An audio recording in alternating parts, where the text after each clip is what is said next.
देवांश कल कहाँ पर था? सर वो टेस्ट दे के आ गया तो सो गया था। अच्छा, तो कवर किया था 138? नहीं नहीं करना है सर। अच्छा जी। ठीक है श्रुति खरतड़े, आप हमारे लिए पढ़िए ये सेक्शन 138 जो कल मैंने आपको समझा दिया था, पढ़ना बाकी था। Let us start in read this 138।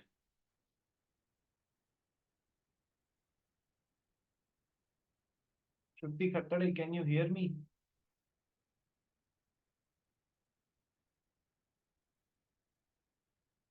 ठीक है, एंसल तू पढ़ भाई। Dishonor of check for insufficiency, etc. of funds in the account, section 138.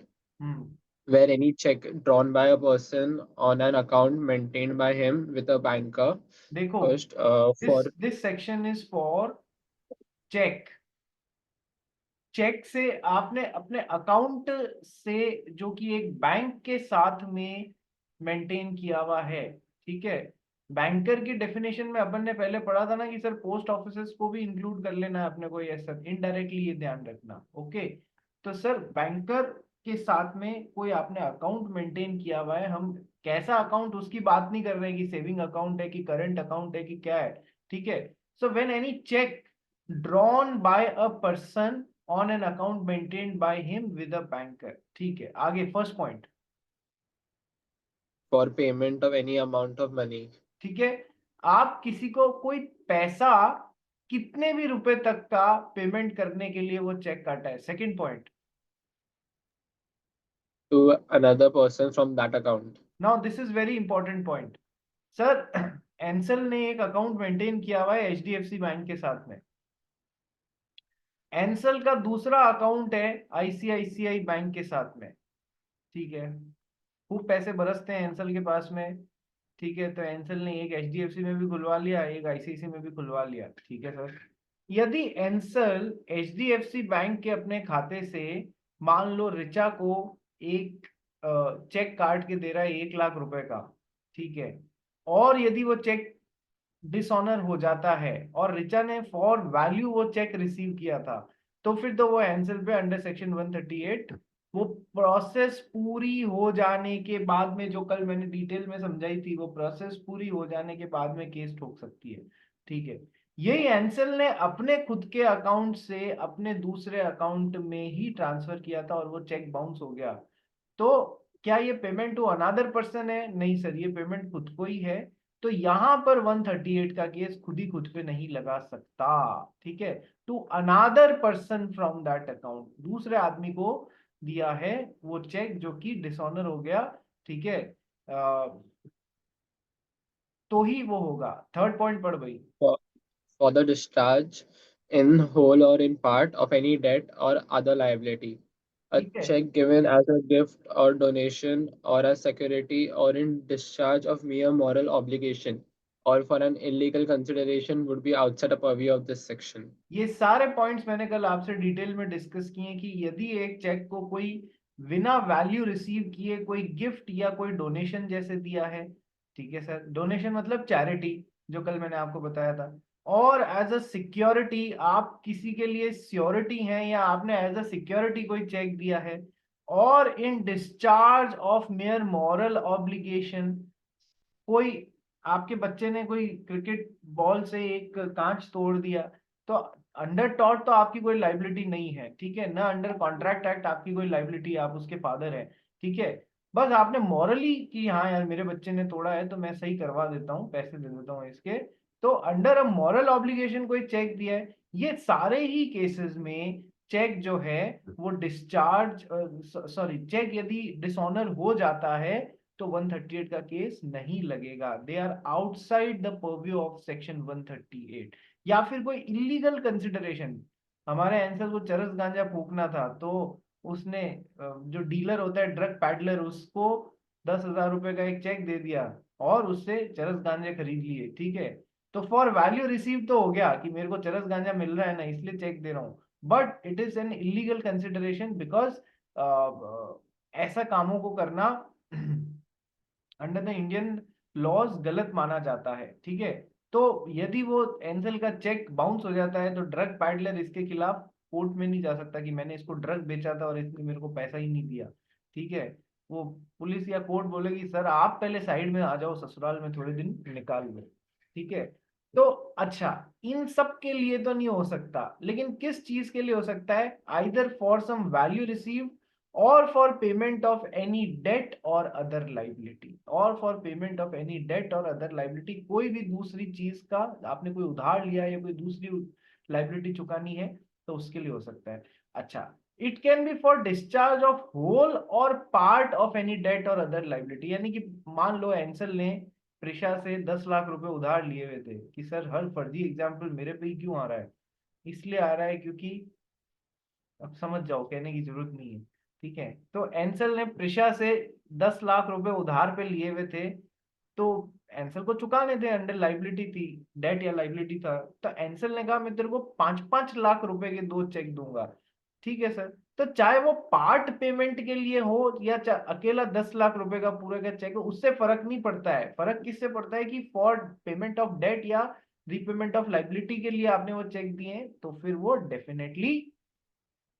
Definitely under 138 consider होगा। ठीक है, आगे। is returned by the bank unpaid. Bank के द्वारा लौटा दिया गया है बिना पेमेंट किए हुए, क्यों answer? Either because of amount of money standing to the credit of that account is insufficient to honor to the check, or that it exceeds the amount arranged to be paid from that account by an agreement made with that bank. इसलिए या तो आपके खाते में उतने पैसे नहीं है जितने रुपए का आपने चेक काट दिया, खाते में तो 10 रुपए पड़े थे और प्रिशा को 10 लाख का चेक काट के दे दिया कि ये ले तेरा रीपेमेंट।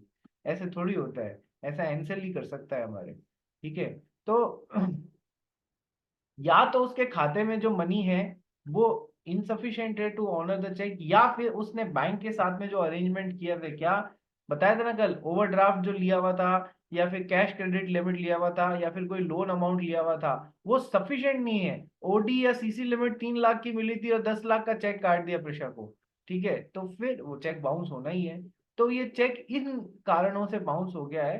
तो फिर सर ऐसे पर्सन ने गलत काम किया है, ऑफेंस किया है। Such a person shall be deem to have committed an offence. Offence यानी कि ऐसा जिसके लिए उसको पनिश किया जा सकता है, and shall be punished with imprisonment for a term which may extend to 2 years, or with fine which may extend to twice the amount of check, or with both। Sir Anselm को इस अपने घटिया काम के लिए जो उसने कर दिया चेक बाउंसिंग का, उसके लिए अप टू 2 years इम्प्रिजनमेंट, जेल जाने के लिए बोल सकते हैं, मैक्सिमम 2 साल तक के लिए। अप टू है, ऑफ 2 years इन नहीं है इम्प्रिजनमेंट। तो अप टू यानी जज को लगेगा इसने 6 महीने जितनी बेवकूफी करी है तो 6 महीने अंदर भेजेगा चक्की पीसिंग के लिए। ठीक है, उसको लगता है 2 महीने के लिए, उसको लगता है 1 साल के लिए, उसको लगता है 1.5 साल के लिए, उसको लगता है कि यार इसने तो करोड़ों का घपला किया तो 2 साल के लिए अंदर पहुंचा देगा। ये जज के विवेक पे डिपेंड करता है। दूसरा sir, amount up to double of cheque amount, cheque पे जितना अमाउंट लिखा था उसके डबल के जितनी पेनल्टी इस पे लगाई जा सकती है। 10 लाख रुपए का चेक दिया था तो मैक्सिमम इससे 20 लाख रुपए का पेमेंट करने को बोला जा सकता है। सेकंड ये भी हो सकता है, और है देखो, दिस और दिस।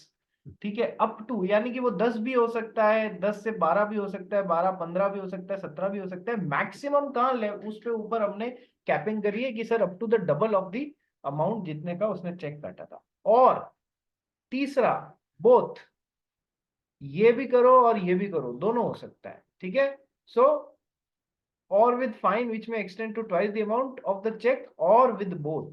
ठीक है, थोड़ा ये ले लो, थोड़ा ये ले लो। Now section 138। क्या आप check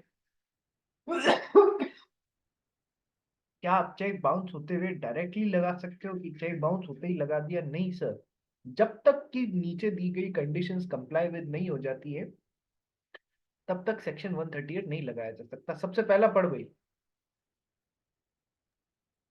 A check presented within validity period. The check has been presented to the bank within a period of 3 months from the date on which it is drawn, or within the period of its validity, whichever is earlier. इसका क्या मतलब है कि sir मान लो आज मैंने check draw किया, आज तारीख क्या है, 16/3/2026, आज ड्रॉ किया और आज की ही डेट डाल दी, इसमें आज ड्रॉ किया और आज की ही डेट डाल दी, तो आज से मुझे 3 महीने मिलेंगे।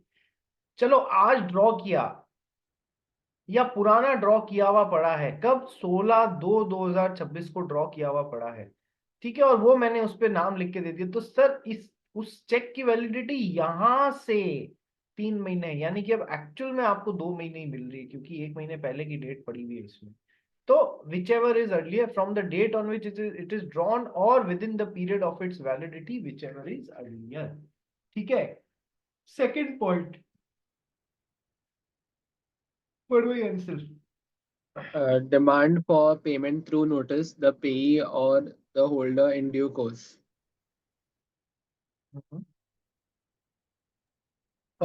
Niche of the check, as the case may be, makes a demand for the payment of said amount of money by giving notice in writing to the drawer of the check within 30 days of the receipt of information by him from the bank regarding the return of the check as unpaid.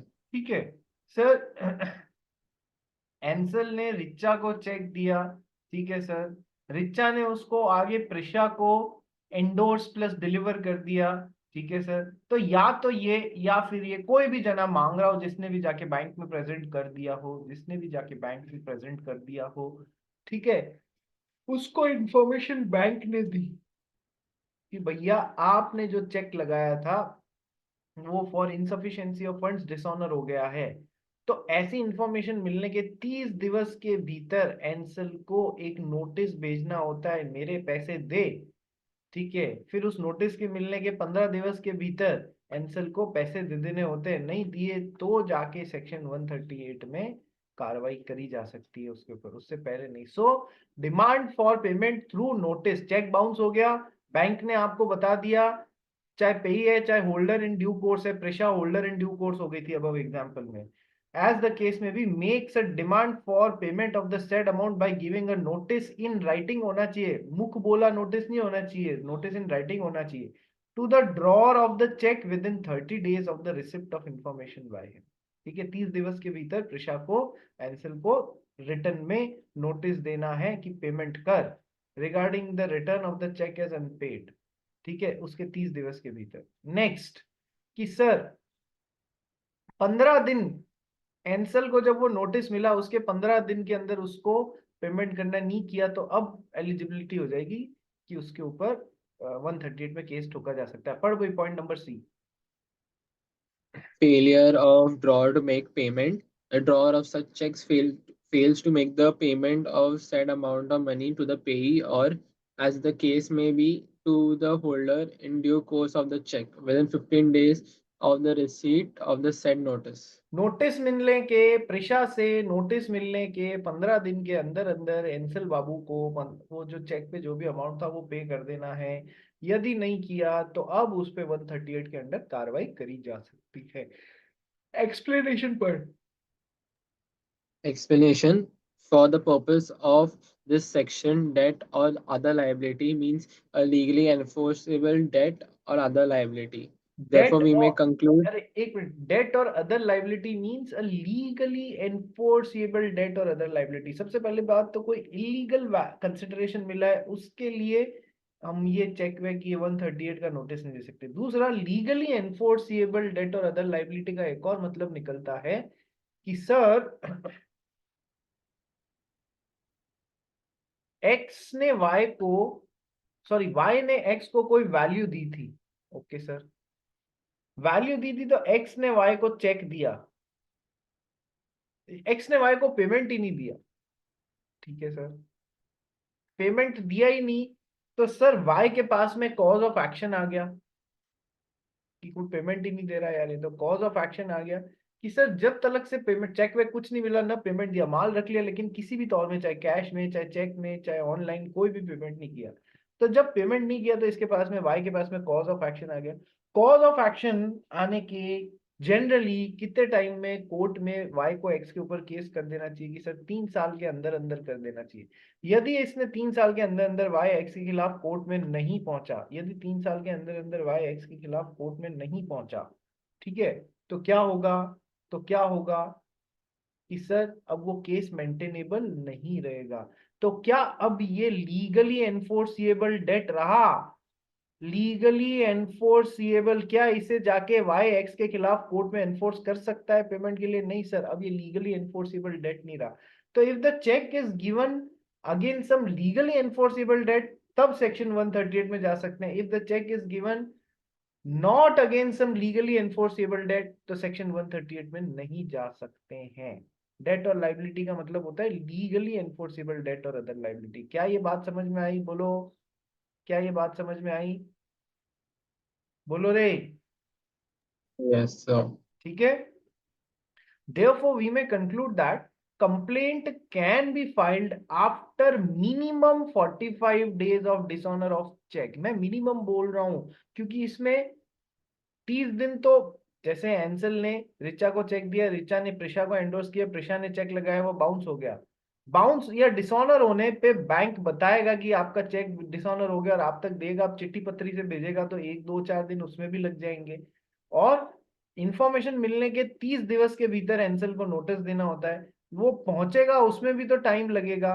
Plus Anselm को notice मिलने के बाद में 15 दिवस का time और मिलता है। तो सर एक्चुअल में ये भले ही बोल दें सब एक ही जगह बैठे हुए हैं 2 किलोमीटर के दायरे में और हाथों हाथ काम हो रहा है, तो भी मिनिमम 45 डेज तो लगेगा। और उसमें थोड़ा सा ज्यादा चिट्ठी पत्री आने जाने का टाइम और लग सकता है, नोटिस आने जाने का टाइम और लग सकता है। मेन बात क्या है, 45 दिन पहले तो आप फिर भी फाइल नहीं कर सकते हो। ठीक है। therefore we may conclude that the complaint can be filed only after 45 days of dishonor of the check, that is 30 days of notice period but 15 days of receipt of the said notice by answer। ठीक है, बात समझ में आ गई? Yes sir. Penalty है अपन ने पढ़ी ली है कि सर जहां पर 138 के अनुसार dishonour of cheque is a criminal offence. Offence का मतलब क्या? क्राइम है। चेक दे दिया ऐसे ही काट के और ऐसे ही फर्जी चेक की जा मेरा गला छोड़, ये ले चेक, और फिर वो चेक जब लगाया तो डिसऑनर हो गया क्योंकि फंड्स ही नहीं थे खाते में, तो ये क्राइम है एक तरीके का। ठीक है। ऐसे अब एंसल क्या करता है? एंसल, काजू क्या भाव चलते हैं भाई मार्केट में? नहीं पता सर। अच्छा, बादाम क्या भाव चलती है? नहीं पता। सर मैं खाता ही नहीं हूँ, मेरा दिमाग तेज ही नहीं है, तो कैसे पता। चलो कोई नहीं नहीं सर। 1000 रुपीज से 1600 1700 रुपीज के अलग अलग तरीके के रेंज के साइज के अनुसार, क्वालिटी के अनुसार काजू मिलते हैं। ठीक है। तो सर एंसल गया साउथ में, साउथ से इसने कहा कि मैं काजू और बादाम का धंधा स्टार्ट करता हूँ, पूरा ट्रक लोड लेके आया और इसने कहा मार्केट में जो चीज 1200 की है मैं 1000 में बेचूंगा, जो चीज 1700 की है मैं 1500 में बेचूंगा, अपना माल तो खप जाएगा। ठीक है, ऐसा करके उसको बोला कितने रुपए का ट्रक बना, कि सर ट्रक बना कम से कम 20 लाख रुपए का। ठीक है, काजू बादाम उसमें आए, ओके सर। तो इसने 20 लाख रुपए का चेक दे दिया वहां पर। ठीक है, ये लो मेरा चेक और चलो ट्रक के साथ मैं निकलता हूँ। 20 लाख रुपए का चेक जब लगाया तो वो बाउंस हो गया। एंसल का कभी इरादा ही नहीं था उसको 20 लाख रुपए देने का, वो तो बस ट्रक लेके आ गया और माल खपा के और निकल जाना चाह रहा था। Okay sir. So according to 138 the dishonour of cheque is a criminal offence and is punishable with imprisonment of up to 2 years, 2 साल, या फिर double the amount of cheque or both. मार मेन बात क्या है, ऑफेंस है, ऐसे ही check भी देता है जब तक खाते में अमाउंट नहीं हो चेक देना नहीं चाहिए। ठीक है। एग्जाम्पल 16 पढ़ भाई। X issued a post-dated check to Y on account of discharge of his liability. Further, X instructed the bank to stop payment due to unavailability of adequate amount in the account. Here, in this instance, Section 138 of the Act is attracted as when a check is dishonored on account of stop payment instructions sent by the drawer to his banker in respect of post-dated check, irrespective of insufficiency of funds in the account. A post-dated check is deemed to have been drawn on the date it bears and the 3 months period on the for the purposes of section 138 is to be counted from that date. So X will be liable for dishonor of check once a check is issued by the drawer. A presumption under section 139 must follow. 139 अभी आपको बताता हूँ, पहले example समझते हैं अपन। X ने Y को एक पोस्ट डेटेड चेक इशू किया on account of discharge of its liability. X को वाई को कुछ पैसा देना था, लाइबिलिटी थी, तो इसके लिए आज तारीख क्या है, 16/3/2026 है ना? Yes sir. सर एक्स ने वाई को 16/4/2026 का एक चेक पे डेट लगा के, 16/4 की, एक महीने बाद की डेट लगा के और चेक दे दिया। ठीक है, 16/4/2026 का, इसको बोलते हैं आज की तारीख में बाद की तारीख डाल के चेक देना, आज के समय में पोस्ट डेटेड चेक। बात समझ में आ गई? Yes sir. तो सर एक्स ने वाई को पोस्ट डेटेड चेक दिया on account of some liability.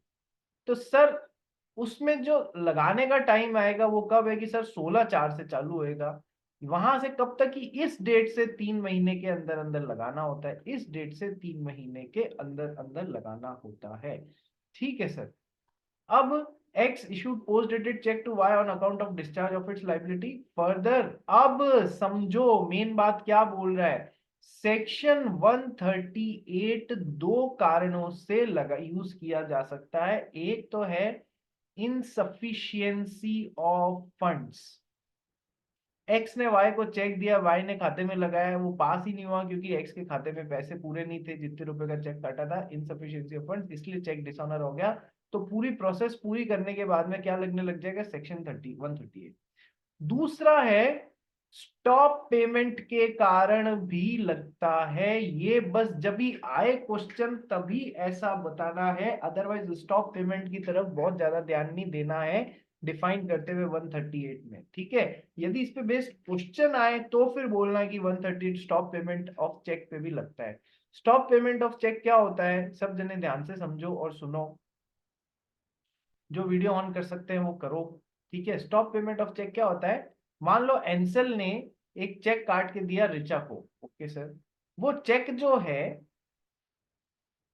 Richa ने उस वो था मान लो 16/4/2026 का। ओके सर, और एंसल ने क्या किया, उत्तर में अपना बैंक जो था एचडीएफसी बैंक का, उसको इंस्ट्रक्शन दे दिया कि जो चेक नंबर मेरा अभी 1234 चेक नंबर आएगा उसको पेमेंट नहीं करना, स्टॉप पेमेंट कर देना, उसको पेमेंट नहीं करना, स्टॉप पेमेंट कर देना। देखो, X further Ansal instructed to bank to stop the payment due to unavailability of adequate amount in the account, की मेरे खाते में पूरे पैसे नहीं है, वो स्टॉप पेमेंट कर दे भाई, नहीं तो वो डिसऑनर हो जाएगा। ओके, अब here in the instance 138 of the act is attracted, 138 attract हो जाएगा as when a check is dishonored on account of stop payment instruction sent by the drawer to his banker in respect of a post dated check irrespective of insufficiency of funds in the account। Funds account में थे नहीं थे, उसने यदि stop payment का भेज दिया है तो सेक्शन 138 सामने वाली पार्टी उस पर लागू कर सकती है कि इसने तो मेरे को चेक दे दिया पोस्ट डेटेड और बाद में स्टॉप पेमेंट करा दिया। ठीक है, A post dated check is deemed to have been drawn on the date it bears। Post dated check आज 16/3 को काटा है, 16/4 की डेट लगा के, तो वो कब डीम्ड माना जाएगा कि 16/4 को काटा गया, ऐसा डीम्ड माना जाएगा कि 16/4 को काटा गया। ठीक है, now a post dated check is deemed to have been drawn on the date it bears and 3 months period कहां से काउंट होगा, from that date which is put on the check, 16/4 से काउंट होगा। ठीक है, so X will be liable for dishonor of check once a check is issued by the drawer, a presumption under section 139 must follow। ये बहुत important line है, इसको समझने के लिए अपने को 139 सेक्शन वाला पॉइंट समझना पड़ेगा। पर इतना तो समझ लो कि चाहे आपने इनसफिशियंसी ऑफ फंड्स के कारण चेक डिसऑनर हो रहा है या चाहे आपने स्टॉप पेमेंट करा के चेक को रोक दिया है, सर दोनों ही सिचुएशन में, दोनों ही सिचुएशन में आप 138 को यूज कर सकते हो। चलिए अब मैं आपको ले जाता हूं towards section 139 of the negotiable instrument. बहुत अच्छा सेक्शन है, हालांकि हीरो सेक्शन कौन सा है, डिसऑनर ऑफ चेक में हीरो सेक्शन है सेक्शन 138, ठीक है। सेक्शन 139 क्या बोलता है?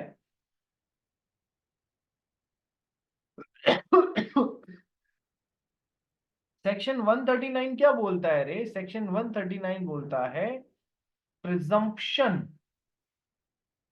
इन favour of holder of cheque.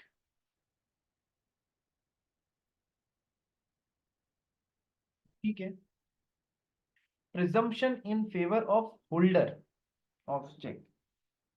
Presumption word को आप तोड़ोगे तो सर क्या होता है? प्रिजम्पशन वर्ड को मैं तोड़ूं तो यहां पर प्री अजम्पशन, पहले से अज्यूम, प्री मींस पहले, अजम्पशन मींस अज्यूम, पहले से अज्यूम कर सकते हैं। क्या अज्यूम कर सकते हैं?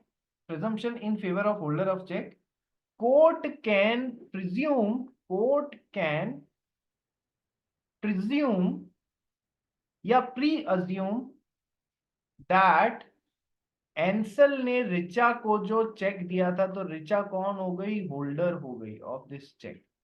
Court can presume in favour of Richa, क्या? Court can presume that the cheque which was given from Ansel to Richa, the check which was given from Ansel to Richa, Richa कौन? Holder of check, was received for some value, was received for some value which was given by Richa to Ansel।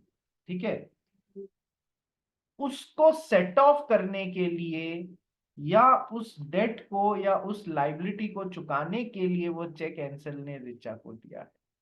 ठीक है, मैंने आपको क्या पढ़ाया था कि sir यदि एंसल ने रिचा को कोई चेक फॉर वैल्यू रिसीव्ड दिया है, यदि रिचा ने एंसल को कोई वैल्यू दी, कोई गुड्स दिए या कोई सर्विसेज दी, उसके बदले में एंसल ने इसको चेक दिया है, तो ही चेक डिसऑनर पे सेक्शन 138 होता है।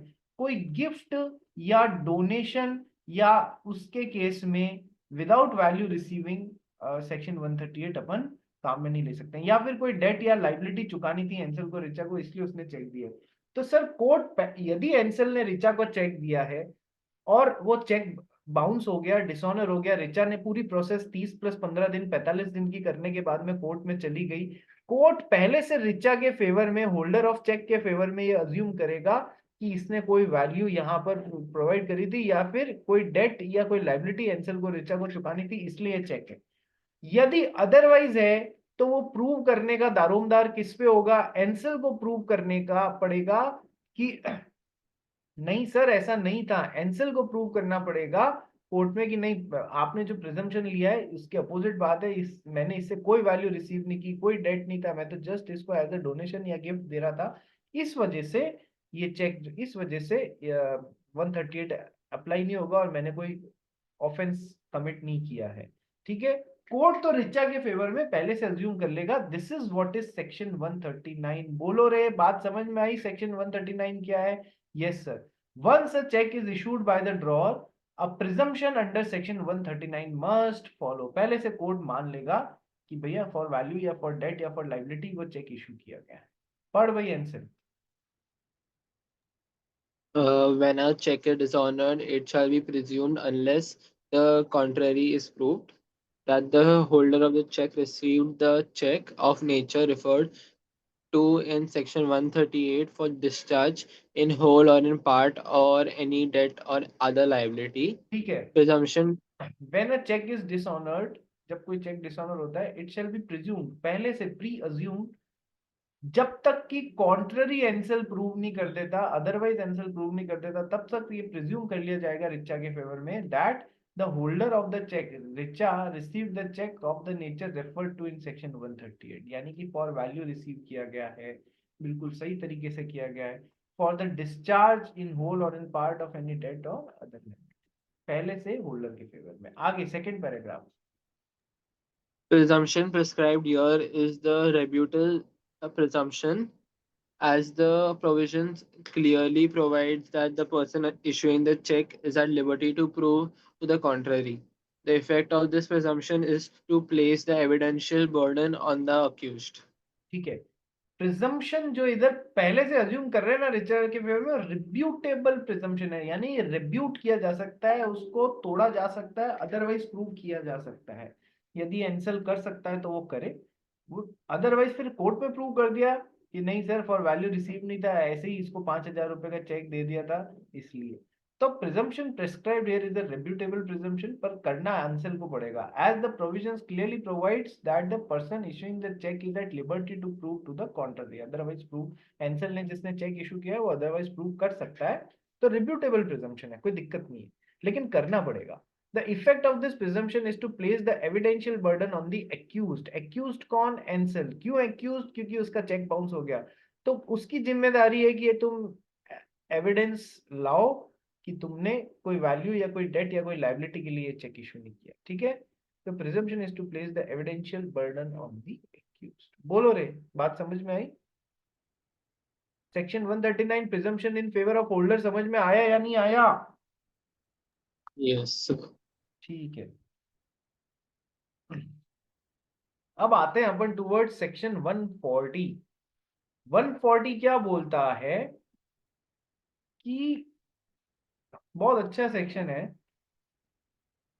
कि है ना, चेक इशू करने वाले को, जिसने भी चेक इशू किया है उसको लेम एक्सक्यूजेस नहीं लेने हैं, लेम एक्सक्यूजेस नहीं लेने हैं towards dishonour of cheque due to insufficiency of funds, towards dishonour of cheque due to insufficiency of funds, insufficiency of funds, lame excuses लेना अलाउड नहीं है, ठीक है जी।